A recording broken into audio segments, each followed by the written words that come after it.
Hey, what's happening?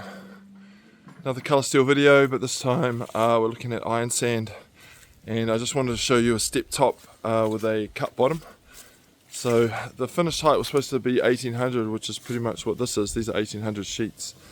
But anytime you have a hill, you're going to lose height if you maintain the 1800 sheets, because you have to cut the bottom of the sheet. So we've ordered 2 meter sheets for through here.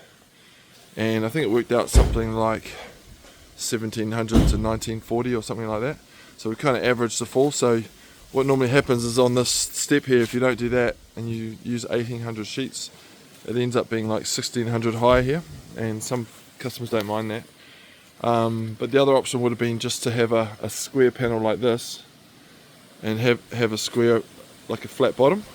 But then you end up with a big gap under the bottom. So you end up with a stepped bottom and a step top, which doesn't look cool. So anytime you've got a fall over probably more than 100 mils over 2.38, then you need to cut the bottom sheet. So use that as a reference. Just get a 2.4 meter tape measure and hold it level on the hill, and then measure down, and then that'll tell you what the fall is over 2.38.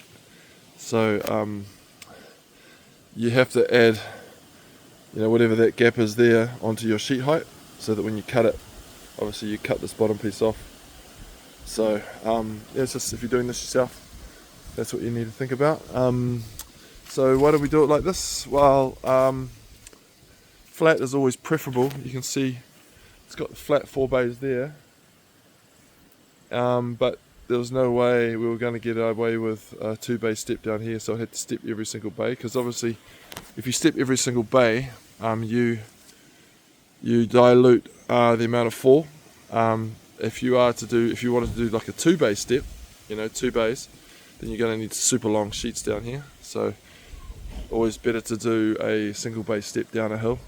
So you want to find what the pitches are. So obviously we took one pitch here, the ground level. See how the ground level sort of fell away 100 here, but 100 you can't really recognize. And then down here we got a string line on the bottom, and we just averaged it, but it had this little dip down the bottom here. So we could have left it high, but then a dog or whatever would get under there, so we broke the pattern there. But so you can see it goes 4 bays, comes down, and then it has this sort of transition bay here, and then it goes flat 4 bays again. So at least those 4 bays match those 4 bays. So I think the idea is just to get a good feel for the land and what the final look is going to be like. When we put these top rails in, we rest them in the bays and we move them up and down. We put a string line through this line here, and we try and get all of these steps. You want all of these steps to be the same pitch. So that's what it looks like. This Coloursteel Ironsand, approximately 1.8 meters high. It's actually up against the retaining wall, which can be a bit of a pain, especially if the retaining wall is not straight. But look at that. This is where I live, Taupo, New Zealand. It's my house over there. That's our mountain, Mount Tauhara. Takes about an hour and 45 minutes to walk up there. If you're thinking of visiting, make sure you check it out. But yeah, beautiful place, a little bit windy. But see how we're on a retaining wall here?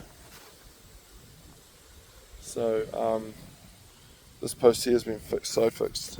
See? We side fixed it. Just because there wasn't much concrete really holding this end in. So we side fixed it. But straight as an arrow, man. Straight as an arrow down there. Straight all the way. So yep, that's how you do Ironsand. Coloursteel fencing, 1.8 high. As always, strongfencing.co.nz. Don't forget to hit subscribe and like. Have a great day. Bye.